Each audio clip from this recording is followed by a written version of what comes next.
dikasihi Tuhan, selamat berjumpa lagi dalam program I5 Immanuel 5 Minute. Sebelumnya, terimalah salam kami, damai di hati, tekun bersekutu, tangguh melayani. Hari ini kita akan belajar dari firman Tuhan, terambil dari Galatia pasal 3 ayat 25 sampai 29, dengan judul renungan, Semua adalah milik Kristus. Saudaraku, perpecahan adalah problem yang sama tua dengan manusia. Perpecahan bisa disebabkan oleh banyak hal, mulai dari hal yang remeh sampai hal yang prinsip. Namun, apapun penyebabnya, perpecahan bukanlah perkara yang menyenangkan, sebab kita saling menyakiti dan tersakiti. Persahabatan yang semula akrab menjadi renggang, persaudaraan yang semula erat menjadi rusak. Tidak ada lagi sapaan yang hangat, rangkulan yang menenangkan, jabat tangan yang penuh kegembiraan, ataupun kerjasama yang memberdayakan.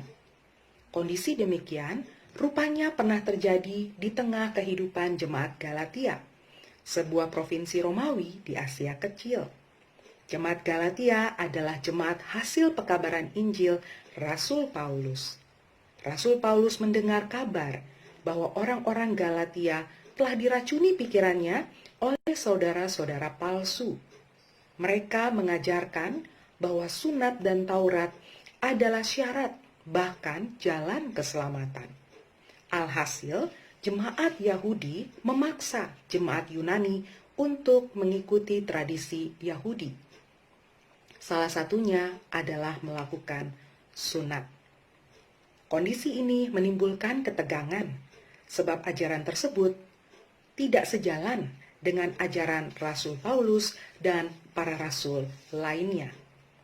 Menurut Rasul Paulus, semua pengikut Kristus atau jemaat Kristus selamat hanya karena iman kepada Yesus Kristus. Berdasarkan iman tersebut, para pengikut Kristus melakukan apa yang dituntut oleh hukum Taurat, yakni mengasihi Allah dan mengasihi sesama manusia. Jadi, melakukan Taurat yang berprinsip pada hukum kasih bukanlah karena kita takut, bukan pula karena kita ingin selamat, melainkan karena kita telah memperoleh keselamatan di dalam Kristus yang telah mati dan bangkit bagi kita. Kita melakukan apa yang dituntut Taurat, yakni mengasihi Allah dan mengasihi manusia sebagai respon kepada Allah yang lebih dulu telah mengasihi dan mengerjakan karya keselamatan bagi kita di dalam Kristus. Jika demikian, sebagai pengikut Kristus, ketika kita melakukan hal yang baik, kita melakukannya bukan terpaksa, bukan untuk memperoleh tanda jasa, bukan juga terpaksa, bukan karena takut. Bukan juga karena pura-pura atau temporal, hanya melakukan pada waktu-waktu tertentu atau kalau kita mau. Mengapa demikian? Menurut Rasul Paulus, karena kita pada hakikatnya adalah anak-anak Allah. Identitas kita adalah anak-anak Allah. Jika kita adalah anak-anak Allah, maka yang kita lakukan adalah semata-mata untuk menyenangkan Allah. Kita melakukan apa yang Tuhan mau, apa yang Tuhan kehendaki. Kalau kita adalah anak-anak Allah, maka kita menjadi keluarga, kita menjadi sesama anak-anak Allah. Memang bukan secara jasmaniah, melainkan rohaniah, karena kita dijadikan Allah sebagai anak-anaknya melalui iman. Siapa yang percaya kepada Yesus dan dibaptis dalam namanya, menjadi saudara di dalam Dia. Sebagai anak-anak Allah, kita tidak lagi saling membedakan suku, ras, strata sosial, status, dan lain sebagainya.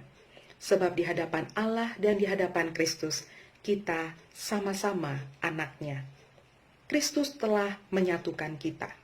Menyatukan bukan berarti menyangkal perbedaan.